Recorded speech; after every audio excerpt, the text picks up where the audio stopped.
Today's youth are growing up in a world much different from that of the previous generations. The structure and patterns of family life have changed dramatically. Now, coming up on Polk Place, we'll hear how you can make a difference in the lives of children at the Boys and Girls Club of Polk County. Make sure you stick around.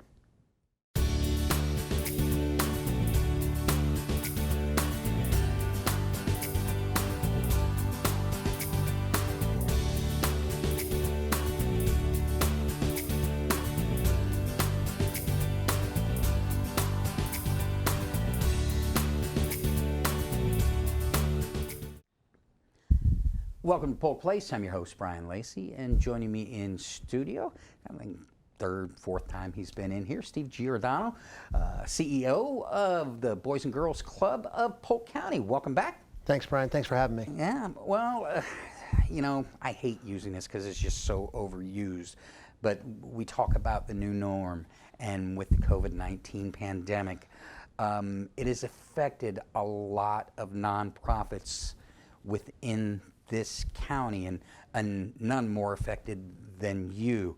Talk to me a little bit about some of the things that the Boys and Girls Club of Polk County are going through, Steve.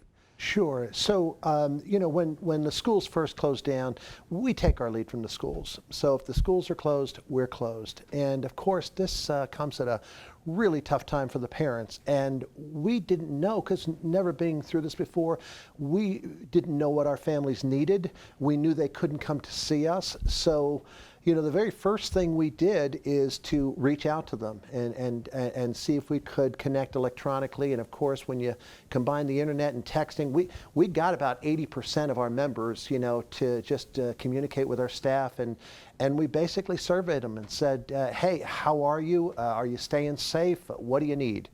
And then we took it from there. What are some of the things coming out of this pandemic? You guys are getting ready, getting close to open again. What are some of the things that you're going to be facing as we come out of this? So, you know, again, I don't want to pretend to know what nobody knows, but being a business person and coming into this role as a business person, I'm a student of business. Mm-hmm. And you notice that in times of change and in severe times, it's the people who remember the core product and don't get too tied to the delivery system of that core product that do best. Mm-hmm. And so, just as an example, I mean, when we were kids, Brian, Sears was a spectacularly successful company. They were spectacularly prepared to deal with JCPenney and Montgomery Ward, and they never saw this guy in Bentonville, Arkansas, in a pickup truck who started Walmart. Exactly. Okay, so they changed the whole delivery system. I mean, even at the advent of the internet, Sears was still concerned about the new Sears catalog, which they thought was their product, but that's not their product. Yeah. That's the delivery system. The delivery system's changed. Now, even Walmart, who was spectacularly prepared to deal with Kmart, and in fact put them out of business, never saw Amazon, the first $1 trillion market cap company. So again, anything that I buy, or most things that I could buy at Amazon, we could have bought at Sears. Yeah, exactly. It's just the delivery system has changed. And so if you keep that in mind and you'd say, well, what the heck does that have to do with what you do in kids? Well, our product is the love and the guidance for the kids, the future of the kids, hope trajectories. That's our product. Mm-hmm. Let's not lose sight of that. Now, the delivery system, they're not coming to us. I need a new delivery system. Yeah. So how do I deliver that love, that hope? And the answer is in whatever way the community needs it. So they said, first and foremost, we needed food. And, you know, we had just gotten our food license for all 7 of our locations. We have a director of food, Casey Kime, who does a phenomenal job and works at getting us facilities. Gibbon Street Elementary is a school that we're going to operate a club in come September. It's our 8th club. A giant industrial kitchen there. Oh, wow. So we have the facility, and so we started first doing grab-and-go meals, and people would come to our clubs and pick them up. But then we noticed that people were not coming because they were understandably scared to get out, and so they were at their homes. So our staff went out there and got out and delivered these meals to people. And we've just crossed over 35,000 meals that we've given out to people. And Brian, the stories that you will hear, you'd say, well, who's hungry? And the answer is a shocking number of folks who are out of work. Yeah. We showed up at this one house. A program director told us a story of he goes to this one house in a migrant community, and he brings some food, and the guy comes to the door and he's a little bit suspicious, and he says, what are you doing here? And he says, well, we brought you some lunch. And he goes, what do you mean? And he goes, well, we're bringing lunch. We're the Boys and Girls Clubs of Polk County. And so he said, I don't believe that. Last night, my wife and I, we both lost our jobs. We didn't know what we were doing for meals. We were praying that something would show up, Wow. and you showed up today. Brian, I don't have one story like that. I have 10 stories like that. And so, the staff just got busy and delivering those meals. And then we made some content. We did virtual learning. If you go to our YouTube channel, we have over 100 videos of staff members and myself just showing kids different experiments and skill training and COVID tips and motivational stuff. And we have one staff member, Carrie, who reads them a bedtime story every night. It's probably our most popular feature. And I know I got off on a tangent there, but it's perfect. That's why I'm so excited that we've not lost sight of the product. How do we reach the product? Whatever delivery system happens. And so we're changed forever. I don't know that, when we open up on Monday, we're going to open 6 of our 7 clubs. And we're going to invite the kids back with, according to CDC guidelines. And we've got our face masks and we got our thermometers. And we're going to be very, very careful. And we're going to have a team just sanitizing as we go around. And obviously, it's not the numbers that we're used to.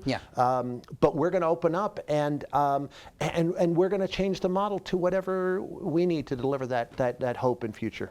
As you had mentioned, the Sears comment, Montgomery Ward, J.C. Penney. I remember an economics class and the professor opening up with the famous last words of a dying business. We never did it that way before. Yes. You guys adapt, overcome, improvise, using the Marine Corps motto, providing, giving the children and the families what they need.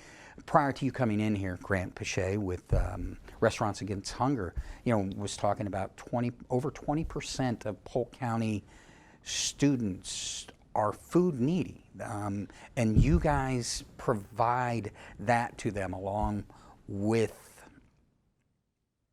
the love, the care, the education, the inspiration. Talk to me about what that brings to our community. So one of the really shocking things for me in a county that is so rich in resources, and there's food everywhere, there's farms everywhere, and as a layperson you think, well, gosh, the supply is there, what's the problem? But again, going back to my business training, it's usually not the problem that's the problem. It's the distribution method. And there is an abundance of food, but there's not an abundant system of distribution. And so it really becomes important that you look at it like a logistics experiment and say, all right, how can we reach the most? And who do we choose? And when we first did this, we said, maybe we'll do 500 meals, a week and to our members. But then when you get out there and you see that the need is so great, and we're fortunate enough so that we have sources that we can go back and get some food in all these facilities that are big enough. Now all of a sudden we just said we're going to expand. I don't know what number. Well, let's shoot for 50,000 meals. And what I think that does is more than the meals. Which there's forgive me for another story, but there was a mom who saw one of our other staff members giving food in an area, and she said, my kids didn't answer the door, did they?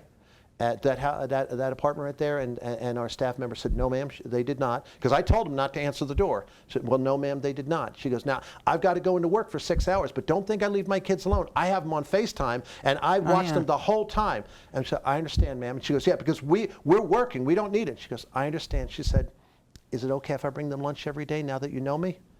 And the woman thought for a second, and she said, That would be nice. Yeah, that would be nice. Wow. And so we go to these places, and the kids are waiting for us. They're Yeah. waving on the porch. They're bringing their friends. And one of the wonderful things that we're hearing is not just that we're grateful for the food, and I got the pictures of the kids smiling and waving goodbye, but they miss the staff. Connection. Yeah, these people, I mean, you think about it. I know you had to have mentors. You're a successful guy. You've got people that set an example for you that you followed, and so do I. These kids don't, and my staff, our staff of really dedicated unit and program directors and mentors, they are the example for a lot of these kids. And so during a really scary time, we got Mike Borders from Mulberry will call a kid and say, hey, this is Coach Mike. I just want you to know I'm thinking about you. You know what that means to a kid? Coach Mike? Yeah. You mean Coach Mike is calling me about, and Coach Mike is saying, don't worry, in the early stages when we didn't know a lot, it was so much uncertainty, to hear from somebody we trust, like Coach Curtis in Winter Haven, or John in Lakeland, or Eddie, and to hear, we're going to get through this. It's going to be okay. Sure, they've heard that, but now this is somebody they trust saying, we're going to get through this. That's Coach Mike. That's Coach Kurt telling me we're going to get through this. We're going to get through this, and don't be scared. And so that's, to your point, what's more important. It's that connection that I'm so proud of.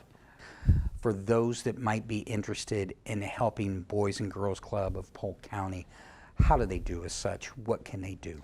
Yeah, thank you for bringing that up, because I get so excited in the mission, I forget that without our community, we can't have the mission, because we don't charge for our services. And if you go to bgcpolk.org, you can donate to the food effort, you can donate to a new club, you can donate to us opening up on June 1st, which we're doing in a limited way with a lot of extra expense, because nobody is covering the expenses of all these thermometers, and we've shut down the water fountains, got to have cases of water, and so we need the help of the community. Hey, we're only here because of the community. We work for them, myself and the board. We've got just a little bit of time left. Is there anything that you want the community to know? Anything you want to share with us to close down? Yeah, we're going to be running some events, but they're virtual events. We put on the Bartender Bash each year, and this year I'm not sure everybody's going to be willing to come out and sit around and have mixed drinks and share. So as we attempt these virtual events, we're going to send you a note. So we're going to send some email blast that says you're uninvited to Light the Way. You're uninvited to Bartender Bash, and since you can't go out, join us remotely, join us digitally, and what you'd spend on a babysitter or a new pair of shoes or a dress, please spend on our kids, because that's all we do these for, to connect the communities and to serve the kids, and we are absolutely honored to be able to do that. And how do they find out more information about that? So at bgcpolk.org, we have an events tab, and it tells you our upcoming events. Light the Way is the next one, followed by Bartender Bash, and we'll be doing some heavy marketing to get it out there for everybody. All right. Feel free to use me, the studio, anything that you need, anytime you want. The chair is yours, man. You're so generous. Thank you so much for having us. All right. Come back and see me soon, will you, Will please? do. All right. Thank you. The COVID-19 pandemic is having a major impact on the Boys and Girls Club of Polk County. They're facing unprecedented situations as they try to provide quality programming and food to their members, even while their clubs remain closed. They need your support now more than ever, as their staff is doing whatever it takes to ensure that the children and families have what they need through these uncertain times. Now, if you need more information how you can give them a hand, give them a call at 863-686-1719, or look them up on the web at www.bgcpolk.org.